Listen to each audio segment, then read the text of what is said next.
Okay, this is the last one we're doing. This is Tori. Hi, we're here at the plush Lippy Waiter International Music Studios, The located headquarters.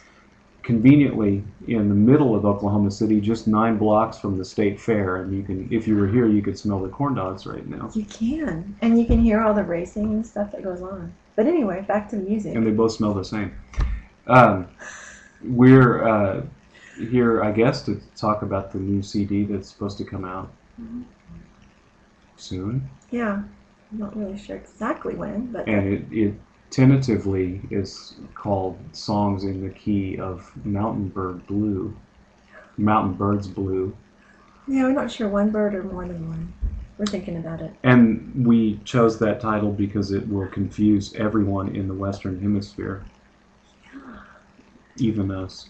Yeah, I don't know where that came from. Really. It's sort of a combination, I guess, of one of our lyrics and also a little slight nod to Stevie Wonder Yeah. for giving us Sir Duke in 1976. Album doesn't sound like Stevie Wonder, though. No. I wish it kind of could. I can't really play the clavinet like that, but No. I got to play keyboard maybe several songs on this disc. Yeah, So it's so new did for I. me, and also a lot more. I got to do a lot more singing this time, Hmm. which is And also new for me. I got to do like an organ solo and stuff.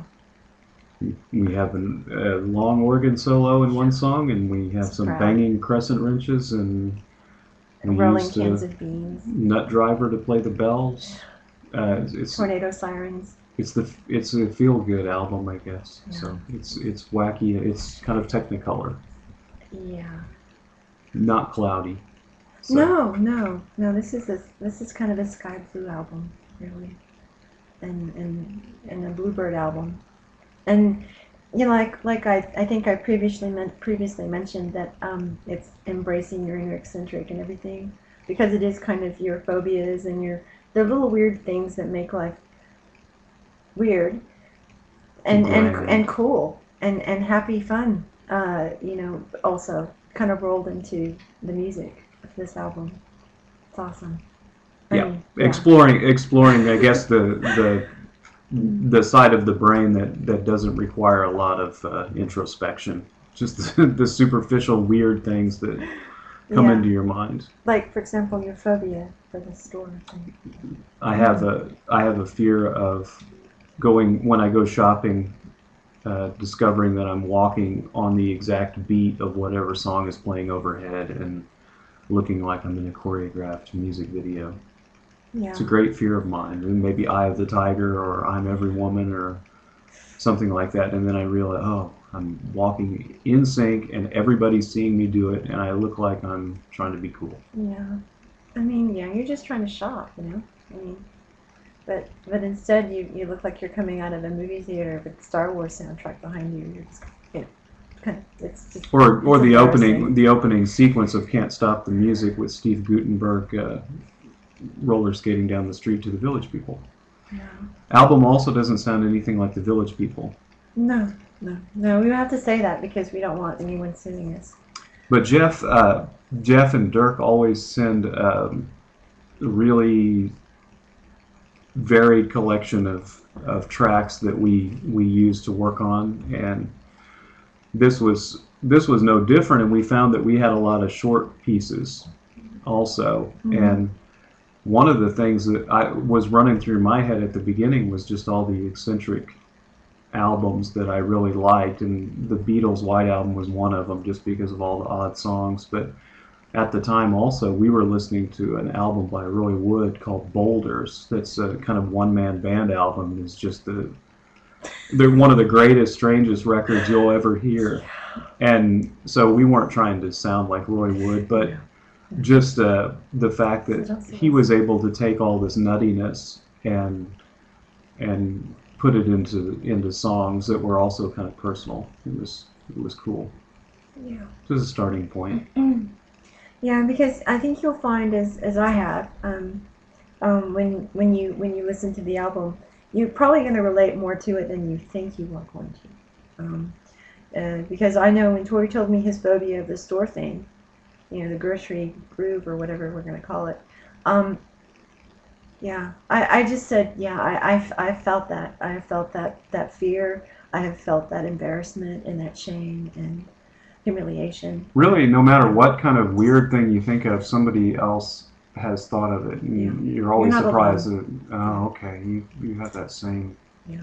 So I wonder if anybody else has a fear of committing a hit and run without knowing it, because that's another one of my fears. We didn't write a song. Yeah, we didn't. Probably not going to do that. No.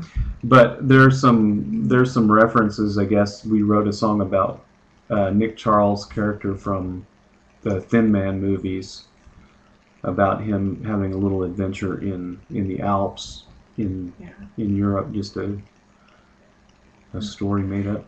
Because he's just is one of those characters that putting him in a different situation or scenario from where you've seen him for film after film, and it just makes it a whole new thing, really. I don't know why we chose him. I mean, we like those movies, but they're 1930s films and into the 40s, and maybe it's a strange choice for maybe some people, because who's Nick Charles? Yeah, I don't think many people probably nowadays even know who that would be. But it's kind of strange. When I want to write a song about a character, I always think back, about some old person that's not around anymore. They always seem more interesting. Yeah. I think it would be more interesting to write about somebody from back then, because we don't have them around now. They don't seem real anymore. Mm-hmm. Yep. So the album's also going to have the song from the DVD, a different version of the song from the DVD, which is a soundtrack to a short film. Yeah, and the film itself is really, really, I think it's fantastic. So you need to, if you can't see the DVD and hear the music at the same time, you can at least hear the music on our disc. So you can make your own. Yeah, visually you can picture imagine. In your mind. Yeah, which is always good. I think any song that can make you see something without drugs involved, I think it's a good thing. And I think our album is going to be riddled with that kind of thing. Visual images will be rampant. Coming from every direction. Yeah. At the same time. Like a kaleidoscope, kind of. It's a little. That was kind of the word I was thinking of when we were looking for a title. Something about kaleidoscope or stained glass windows. That's kind of how I was seeing it. It's very sunny, but it's turbulent a little bit. Yeah, a little bit.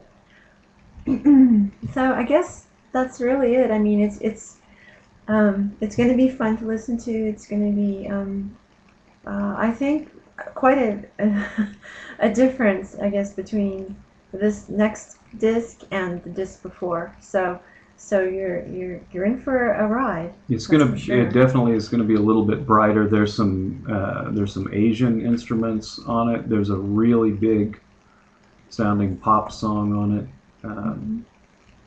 I know, it's shocking, isn't it? There's a little bit of dissonance with a really good ballad melody, but an undercurrent of dissonance that's not at all scary. Yeah, and we're trying to move away from scary, because I think the world right now is pretty scary. So yeah, we don't really need to go there. We'll do scary whenever everything's perfect in the world. Yeah. We'll do a big scary contrast. Yeah.